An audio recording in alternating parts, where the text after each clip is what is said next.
ब्रह्मा जी के मंदिर में गए, ब्रह्मा होंगे। गायत्री माता के मंदिर में गए, गायत्री माता होगी। सावित्री माता के मंदिर में गए, सावित्री माता होगी।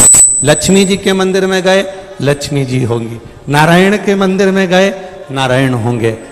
तुम जिस मंदिर में जा रहे हो उस मंदिर में जो देवता है, बस मंदिर में वो एक अकेला देवता है। जैसे राम मंदिर में राम जी हैं, कृष्ण मंदिर में कृष्ण हैं, दत्त मंदिर में दत्त हैं, शनि मंदिर में शनि जी हैं, बृहस्पति मंदिर में बृहस्पति हैं। पर ये सारे मंदिर में जाना, वहां पर एक देवता होंगे और एक देवता का स्मरण होगा। पर शंकर भगवान की शिवालय में, हम शिव मंदिर में, शिवालय में जब जाते हैं तो वहां एक देवता नहीं रहते, इसलिए उसका नाम मंदिर नहीं होता, उसका नाम होता शिवालय। शिवालय का मतलब है जिसमें सब लय हैं, अर्थात 33 कोटि देवी देवता उस शिवलिंग के अंतर्गत विराजमान है। एक शिवलिंग के पास में 33 कोटि देवी देवता रहते हैं। वो केवल अकेला शंकर का मंदिर नहीं होता, वो केवल अकेला पार्वती का मंदिर नहीं होता, वो अकेला केवल गणेश का मंदिर नहीं होता, वो अकेला केवल शिव का मंदिर नहीं होता। राम मंदिर जाएंगे तो राम जी हैं, कृष्ण मंदिर जाएंगे तो कृष्ण। शंकर भगवान का जो शिवालय है, शंकर भगवान का जो शिवालय है, शिव मंदिर है, शंकर भगवान का जो शिवालय है, वहां मंदिर नहीं, वो शिवालय कहलाया है। शिवालय का मतलब है कि वहां मेरा देव अधिदेव महादेव अकेला नहीं बैठा है, वहां मेरा देव अधिदेव महादेव सबके साथ विराजमान है। 33 कोटि देवी देवता वहां विराजमान, 33 कोटि। अब आप में से कितने लोग हैं जो शंकर जी के मंदिर में जल चढ़ाने जाते हैं? हाथ उठाओ जरा। सभी जाते हो? रखो। अब कोई तुमसे पूछे कि शिव जी के मंदिर में तुम जल चढ़ाने जाती हो, तो आपको कहना चाहिए कि मैं अकेली शंकर भगवान के मंदिर में केवल अकेले शंकर जी को जल चढ़ाने के लिए नहीं जाती हूं। मैं जब जल चढ़ाने के लिए मंदिर पहुंचती हूं, आवाज नहीं आ रही है क्या?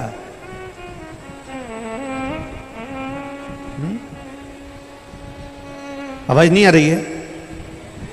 एलईडी बंद हो गई है, एलईडी का इस्तेमाल।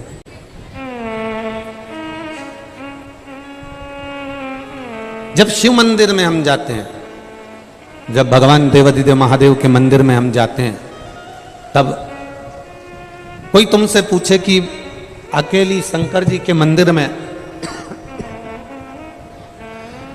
क्या मैं केवल शंकर भगवान को जल चढ़ाने के लिए जा रही हूं? तब आपको कहना चाहिए मैं केवल शंकर जी को जल चढ़ाने के लिए नहीं जा रही हूं, मैं 33 कोटि देवी देवता, जितने भी देवी देवता हैं, जितने भी देवी देव हैं, जितने भी देवता विराजमान हैं, डीले कम कर दे बाबू, डीले कम कर दे। जितने भी देवी देवता हैं, जितने भी देव विराजमान हैं, जितने भी देवियां विराजमान हैं, वो सब शंकर भगवान के शिवालय में जाकर विराजमान, शिव जी के शिवालय में बैठी हुई है। मैं अकेली शंकर भगवान को जब जल चढ़ाती हूं, केवल शिव जी पर अकेला जल नहीं चढ़ता है, सारे देवता, सभी देव वहां पर विराजमान रहते हैं। वास्तुदेव भी वहां है, पितृदेव भी वहां है, गरुण देव, वरुण देव, सभी देव वहां पर विराजमान है, सभी देव।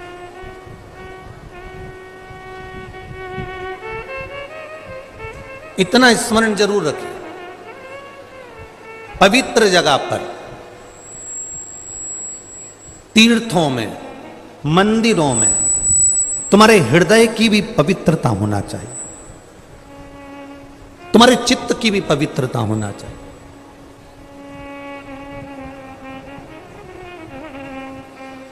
दो तरह के लोग होते हैं मंदिर में, दो तरह के लोग जाते हैं। एक मंदिर में भगवान का दर्शन करने वाला जाता है, और एक मंदिर में, मंदिर की रंगत देखने वाला। इतना पैसा आता है, कहाँ क्या करते होंगे, सही से पुताई भी मंदिर की नहीं करवाते, ट्रस्ट क्या कर रहा है। हम मंदिर में गए तो मंदिर की केवल खामियां ढूंढने में लग गए। हम मंदिर में पहुंचकर मंदिर की केवल ऐब देख रहे हैं, हम उसकी खामियां निकाल रहे हैं। दर्शन करने वाला मंदिर में खामी नहीं निकालता। मेरो तो गिरधर गोपाल दूसरो ना कोई, वो खामी नहीं निकाल रहा, उसको केवल एक से आस लगी हुई है, उसको केवल एक से मन लगा हुआ है, उसको केवल एक से चित्त लगा हुआ है, उसको केवल एक से चित्त जुड़ा हुआ है। इसलिए वो कोई खामी निकालने को तैयार नहीं है, वो कुछ देखने को तैयार नहीं है। डीले कम कर दे बाबू। वो खामी निकालने को तैयार नहीं है, वो केवल उसकी चित्त वृत्ति, उसका मन, उसकी बुद्धि, वो केवल भगवान में लगा कर बैठा है।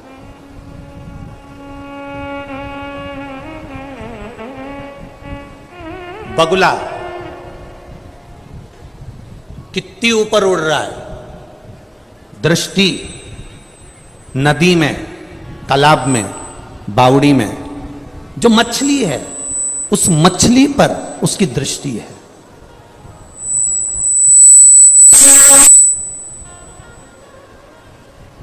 उड़ कितना ऊपर रहा है वो, पर उसकी जो दृष्टि है, उसकी जो नजर है, उसकी जो दृष्टि है, उसकी जो नजर है, उसका जो ध्यान है, उसकी जो दृष्टि है, वो उस तालाब में, उस नदी में, उस सरोवर में, उस नदी के अंदर, उस सरोवर के अंदर, उस तालाब के अंदर मछली पर है।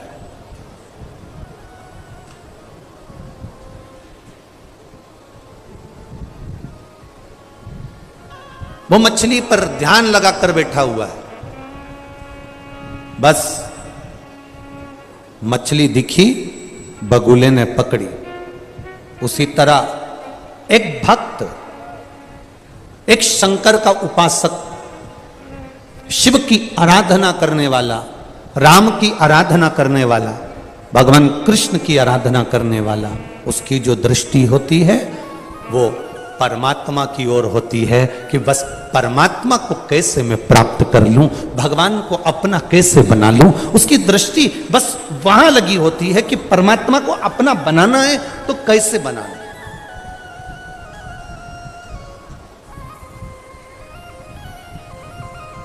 भगवान को अगर मुझे अपना बनाना है, परमात्मा को अपना बनाना है, तो मैं कैसे बनाऊं? मैं भगवान को अपना बनाऊं तो बनाऊं कैसे? तीर्थ जाइए, मंदिर जाइए, देवालय जाइए, शिवालय जाइए, भगवान के दरवाजे पर जाइए, पर अपने हृदय की पवित्रता के साथ जाइए, अपने चित्त की पवित्रता के साथ जाइए, अपनी बुद्धि की पवित्रता के साथ जाइए।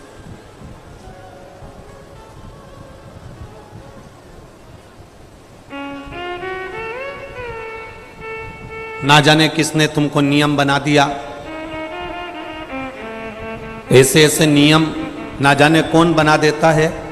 अगर ऐसे नियम कोई बनाता हो तो हमको जरूर बताना, तो हम भी उसके चरण पकड़ लेंगे कि ऐसे नियम किसने बना दिए।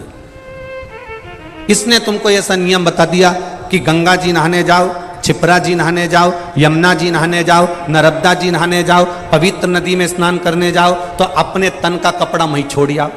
ये कोई ने बताया तुमको? ये कौन ने नियम बना दिया? लोग नहाने जाते हैं, अपना कपड़ा मत छोड़ आते। कपड़ा छोड़ दिया मतलब अपनी बीमारी छोड़ दी, अपना दुख छोड़ दिया, अपनी तकलीफ छोड़ दी। ये कौन ने नियम बना दिया? किसी शास्त्र में, किसी वेद में, किसी पुराण में यह नहीं लिखा कि किसी पवित्र नदी पर स्नान करने जाना तो अपने तन के कपड़े को वहीं घाट पर छोड़कर आ जाना। अपने तन के कपड़े को अपने उस घाट पर छोड़कर आ जाना, ये किसी वेद और शास्त्र और पुराण में नहीं लिखा। किसी सरोवर में स्नान करने जाओ तो घाट पर अपने कपड़े छोड़कर आ जाओ, वो कपड़े पड़े रहते हैं। अमावस्या के दिन स्नान करने गए, दिवाली के दिन स्नान करने गए, कार्तिक का स्नान करने गए, पूर्णिमा का स्नान करने गए, तुम्हारे तन का कपड़ा तुम वहां पटक कर आ गए, वो कपड़ा दूसरे लोग नहा रहे थे, पांव में आ रहा है, लोगों को तुम्हारा कपड़ा छुआ जा रहा है, उससे तुमको दोष लगेगा। इसलिए जिस सरोवर में, तालाब में, गंगा में, यमुना में, सरयू में, सरस्वती में, नर्मदा में, जिस पवित्र नदी में, जिस पवित्र सरोवर में, जिस पवित्र कुंड में तुम स्नान करो, उस कुंड की मर्यादा का ध्यान रखो कि हम उसको गंदा ना करें, क्योंकि इसमें 33 कोटि देवी देवता आकर स्नान करते हैं और हम भी स्नान कर रहे हैं, तो इसको शुद्ध रखा जाए, इसकी शुद्धता का ध्यान दिया।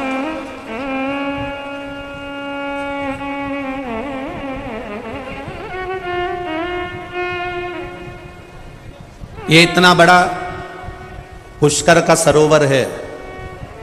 वैसे तो अभी हम दर्शन करने गए थे, तब हमने दर्शन किया था, पूरा साफ है, क्लीन है, और बाबा की कृपा से उसमें पानी भी खूब भरा हुआ है।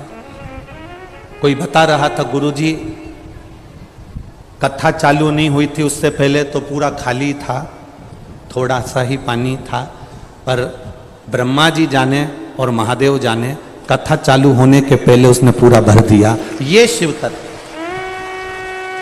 शंकर भगवान ने पूरा गंगा से भर दिया उसे।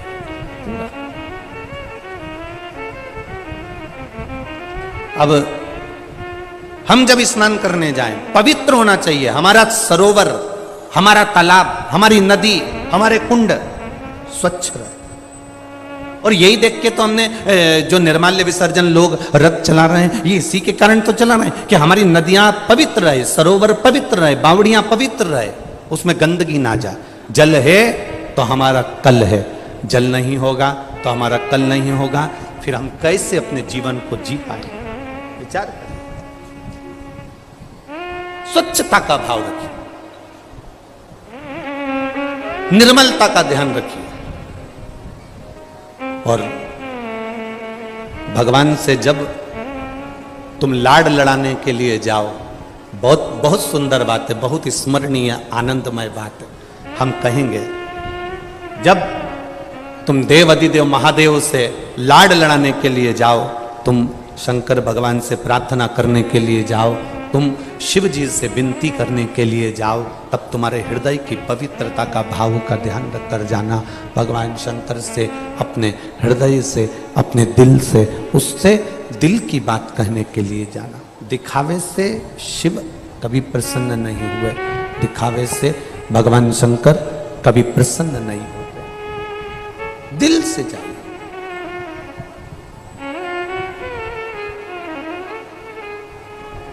एक बात, अभी चुनाव चालू होने वाले हैं, अरे बोलो तो, लोग चिल्ला चिल्ला के कहेंगे भैया तुम संघर्ष करो। बोलो, हमने तो नहीं बोला, तुमने कितनी जल्दी बोला, हम तुम्हारे साथ। फिर कोई ने चिल्लाया भैया तुम संघर्ष करो, हम तुम्हारे साथ हैं। अब लोगों को बुरा लग सकता है हमारी बात से, लग जाए तो लग जाए, दूसरी बार मत बुलाना कथा करने, उसमें कोई टेंशन वाला विषय नहीं। भैया तुम संघर्ष करो, बोलो तो हम तुम्हारे साथ हैं। ईमानदारी से बोलना, अगर जितने वो भैया के साथ हैं और वो बोल रहे हैं भैया तुम संघर्ष करो हम तुम्हारे साथ हैं, अगर उतने भी इनके साथ होते ना तो संघर्ष की जरूरत ही नहीं पड़ती। संघर्ष की जरूरत कब पड़ती है? जब साथ वाला भी साथ नहीं देता, तब संघर्ष की जरूरत पड़ती है। अब जो कह रहे हैं भैया तुम संघर्ष करो हम तुम्हारे साथ हैं, अब ईमानदारी से बोला जाए तो ये जो चिल्ला रहे हैं हम तुम्हारे साथ हैं, अगर इतने भी साथ होते और दिल से साथ होते तो ऐसा कोई युद्ध नहीं जो जीत करना आ जाते। बस संघर्ष तब होता है जब अपने साथ छोड़ देते हैं। संघर्ष जब होता है जब अपना साथ छोड़ देता है। संघर्ष के समय पर लोग कहते हैं भैया तुम संघर्ष करो, हम तुम्हारे साथ हैं। अगर मालूम पड़े अबे भैया के ऊपर थोड़ा सा तकलीफ आ जाए तो जितने साथ हैं सब अपने कमरे से बाहर नहीं निकलेंगे, फिर भैया अकेले लटक रहे।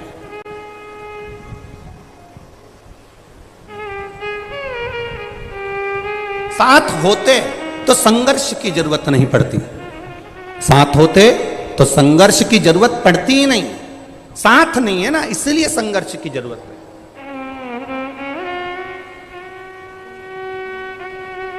अब एक बात बहुत ध्यान देना, सत्ता, वैभव, लक्ष्मी, धन, प्रतिष्ठा, नाम, इज्जत, शोहरत पाने के लिए संघर्ष करना पड़ता है, पर भगवान का चरण पाने के लिए कोई संघर्ष की जरूरत नहीं। उसके चरणों में पहुंच जाओ, वो प्राप्त हो जाओ। नाम कमाने के लिए संघर्ष करना पड़ेगा, वैभव कमाने के लिए संघर्ष करना पड़ेगा, सत्ता कमाने के लिए संघर्ष करना पड़ेगा, सब कुछ करने के लिए संघर्ष करना पड़ेगा। पर एक बार जो भगवान का हो गया, एक बार जो परमात्मा का हो गया, एक बार जो महादेव का हो गया, जो भगवान के मंदिर में परमात्मा के चरणारविंद में जिसने जाना चालू कर दिया, उसको संघर्ष की जरूरत नहीं पड़ती है। जब मेरा महादेव हाथ पकड़ता है तो कीचड़ में से भी निकाल कर ऊपर कर देता है। वो देव अधिदेव महा पकड़ कर बाहर कर देता। एक पत्र आया देखिए,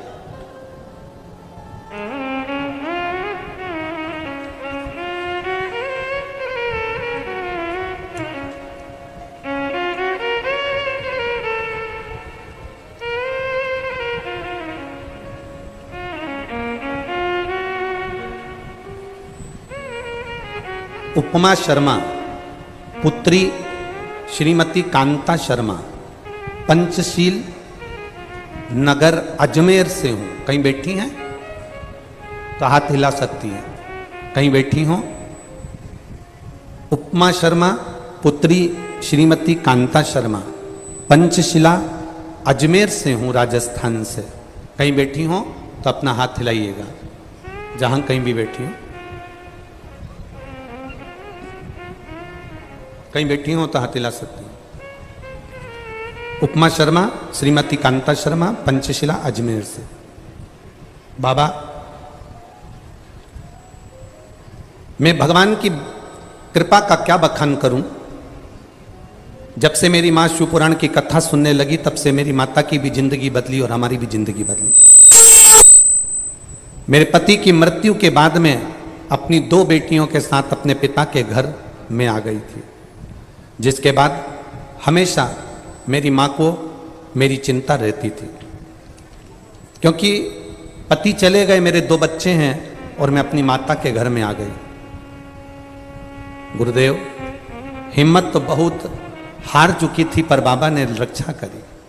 जब से आपकी कथा माँ सुनने लगी तभी से मेरी माँ ने बहुत से उपाय किए जिससे मेरी नौकरी लग जाए। गुरुजी, बहुत सारी जगह पर जाकर मैंने नौकरी करी अपने बच्चों का पालन करने के लिए, पर मेरी माँ ने कहा टीवी पर महाराज आता है और सीहोर वाला प्रदीप मिश्रा चिल्ला चिल्ला के कहता है एक लोटा जल, जम के तो बोलो सारी समस्या का हल।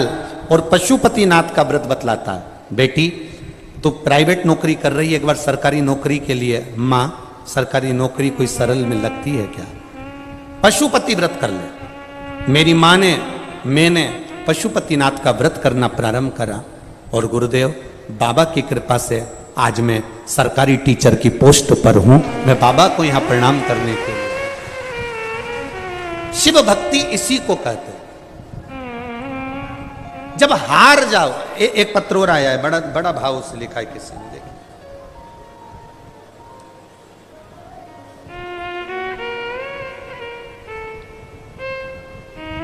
रतन देवी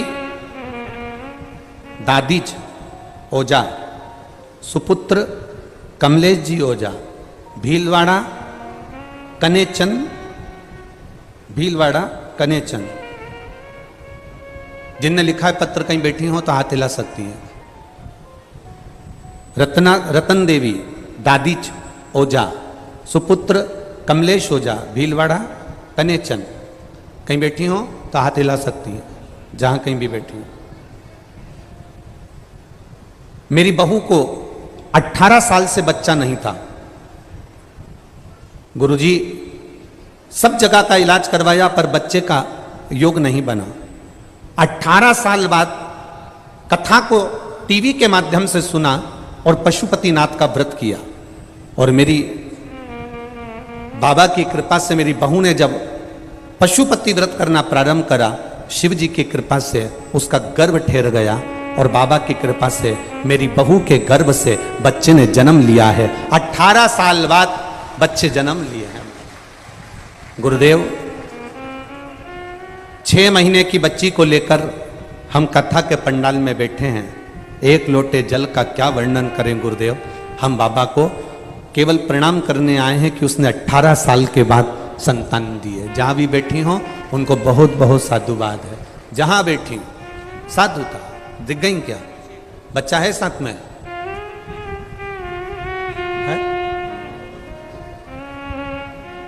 जरा हाथ हिलाइएगा एक बार वापिस, जहां बैठी हुई है।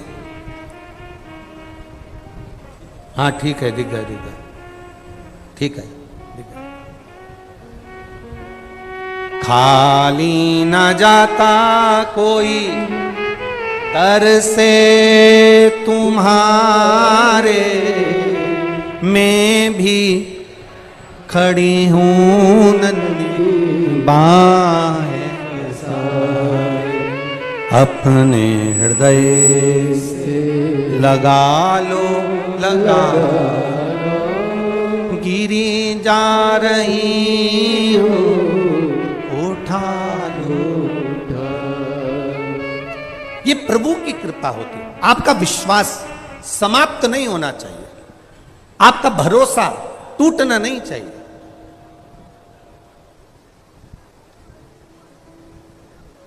अगर भरोसा दृढ़ है तो वो देगा।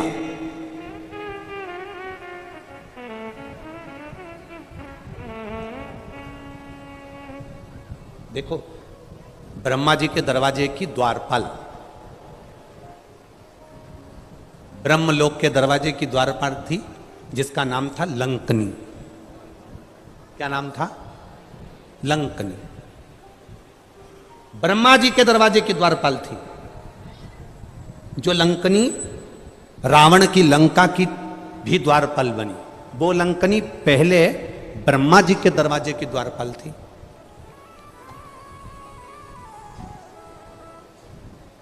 अब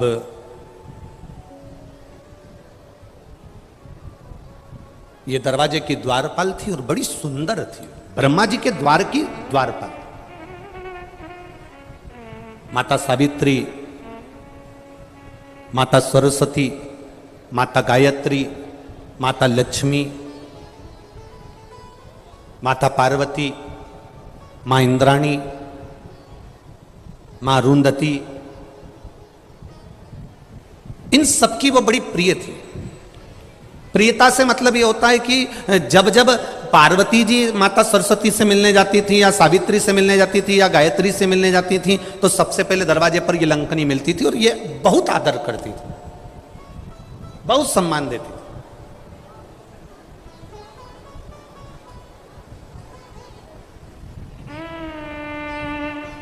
अब एक बार ये जो लंकनी थी बड़ी सुंदर थी और दरवाजे की ब्रह्मा जी के ब्रह्मलोक के दरवाजे की द्वारपाल थी। बड़ी सुंदर, बड़ा सुंदर इसका वैभव था।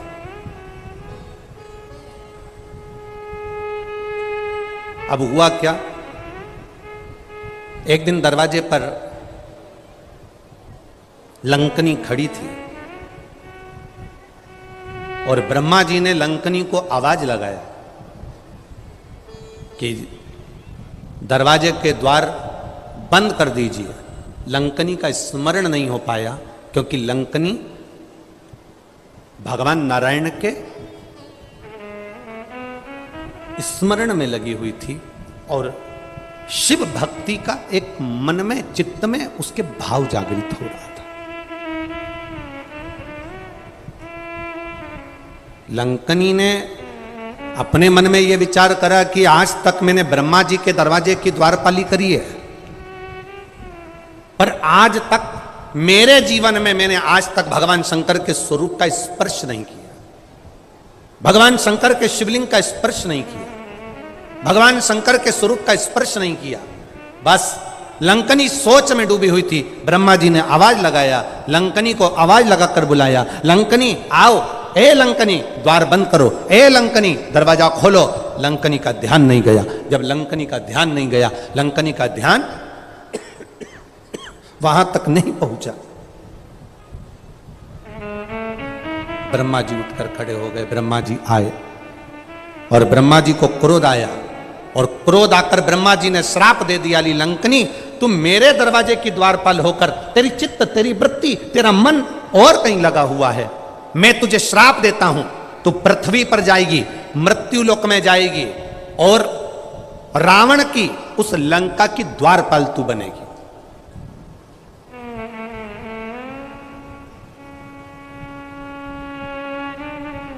हम पहले भी एक बात कहे, आज फिर कह रहे हैं, कथा में आए हो ना तो मन कथा में लगा लो, मंदिर गए हो ना मन मंदिर लगा लो, पति से बात करो ना मन पति की बात में लगा लो, पत्नी से बात करो ना मन पत्नी की बात में लगा लो, बेटे से बात करो ना मन बेटे में लगा लो, बेटा माँ से बात करे ना मन माँ में लगा लो, आप अपनी बहन से बात करो तो मन लगा कर करो।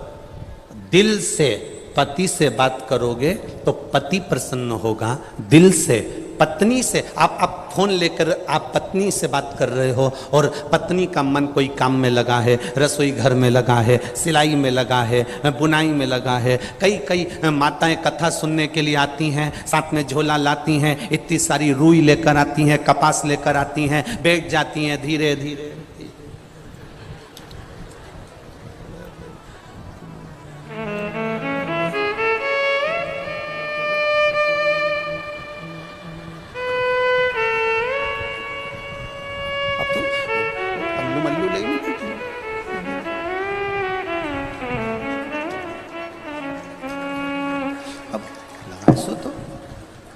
या तो बत्ती बना ले या फिर कथा सुन। प्रैक्टिकल करके देखना यहां से जाने के बाद। पत्नी पति से बात करे और पत्नी अपने काम में लगी रहे, पति दूर फोन पर कह देगा तेरा ध्यान कहां है, तू मुझसे बात कर रही है कि कोई काम में लगी है, बोलो सही है कि गलत है। वो दूर है पर तुम्हारे बात करने के तरीके से पहचान जाएगा कि तू उससे बात नहीं कर रही है, तेरा ध्यान और कहीं है। पत्नी पति को फोन लगाए और पति का ध्यान कहीं है तो पत्नी कह देती है कहां हो तुम, बात मुझसे कर रहे हो, कहां ध्यान लगा कर बैठे हो, आज बात सही से नहीं कर रहा, मन नहीं लगा। पत्नी पति से बात करे तो दिल से करे, पति पत्नी से बात करे तो दिल से करे, बहन बहन से बात करे तो दिल से करे, भाई भाई से बात करे तो दिल से करे, और एक भक्त भगवान से बात करे तो दिल से करे तो भगवान भी प्रसन्न हो जाता है।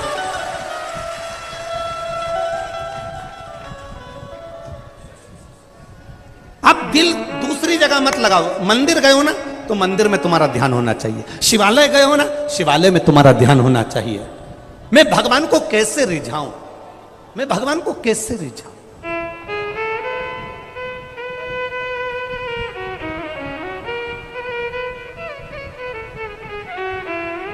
क्या करूं,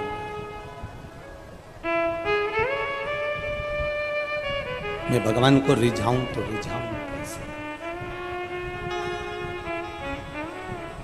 अब चित्त तुम्हारा दूसरी जगह, लंकनी का चित्त दूसरी जगह। ब्रह्मा जी ने श्राप दे दिया तू पृथ्वी पर जाएगी और रावण की लंका की तू द्वारपाल बनेगी। लंकनी की आंख में आंसू भर गए।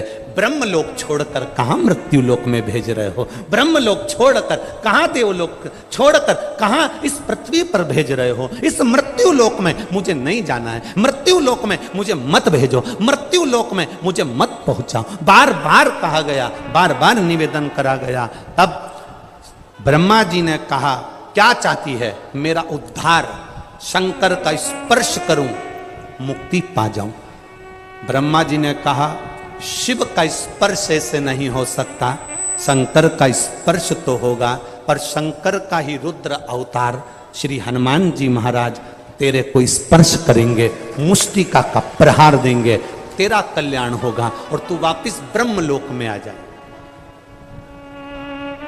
वापिस ब्रह्मलोक में।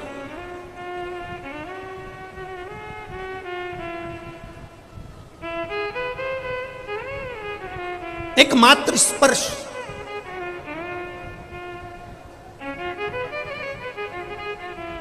खाली न जाता कोई दर से तुम्हारे, खाली न जाता कोई दर से तुम्हारे, मैं भी खड़ी हूँ नन्ही बाहें पसारे, अपने हृदय से लगा लो गिरी जा रही हूँ उठा लो। मात्र स्पर्श का फल क्या है, ये पत्र में आया, देखिए स्पर्श का फल क्या होता है।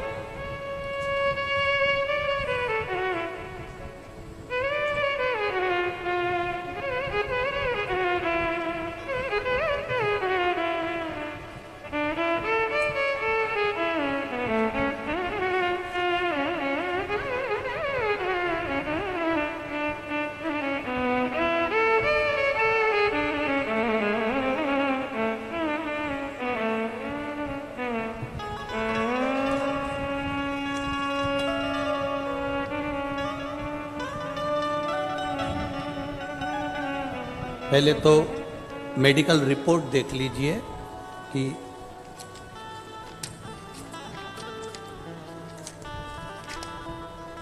कम से कम 80 से 100 पेज की मेडिकल रिपोर्ट है जिसने लगाई है। मैं कलाबेन शर्मा, पत्नी धनराज जी शर्मा, उम्र 53 वर्ष, छनेरा गुजरात से यहाँ पहुँची हूँ। अपने भाई और भाभी के साथ आई हूँ। एक लोटे जल का वर्णन करना चाहती हूँ। आप ही हैं? गुरुदेव मेरे पति दोनों ही पैरों से विकलांग है। आए हुए हैं वो साथ में या नहीं आए?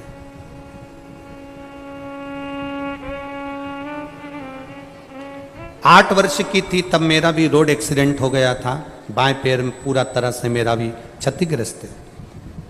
बाएं पैर के ऊपर का रक्त छूट चढ़ गया था। देवादिदेव महादेव की कृपा से मैं ठीक हूँ।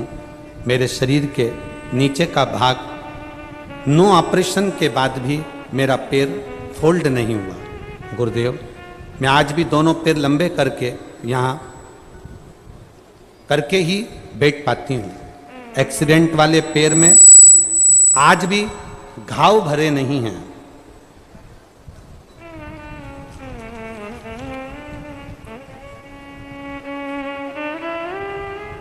मेरी छाती में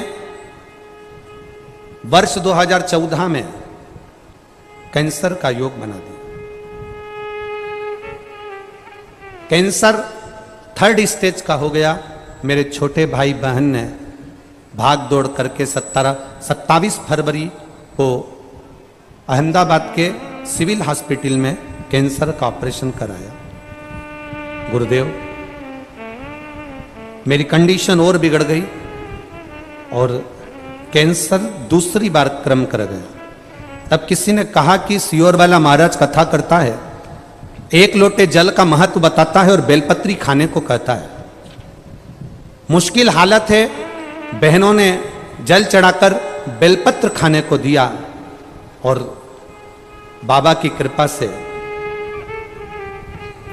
10 फरवरी 2021 की जो जांच आई, उन सारी जांचों में मेरी कैंसर की रिपोर्ट नॉर्मल आना प्रारंभ हो गई। मैं बाबा को गुजरात से यहां प्रणाम करने के लिए आई हूं। मेरी कैंसर का पूरी फाइल बाबा को समर्पित करती हूँ। ये शिव तत्व है, यह उघड़ी है। बैठो बहन, ठीक है, अब आराम है। ये शिव तत्व है, उघड़ी है वो, उघड़ी। उसकी भक्ति, उसका भजन। एक पत्र और यहीं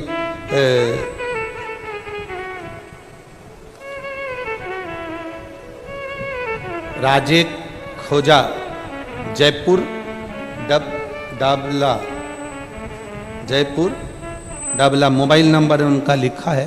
कहीं बैठे हैं ये जिन्होंने पत्र लिखा है? राजेश है कि राकेश?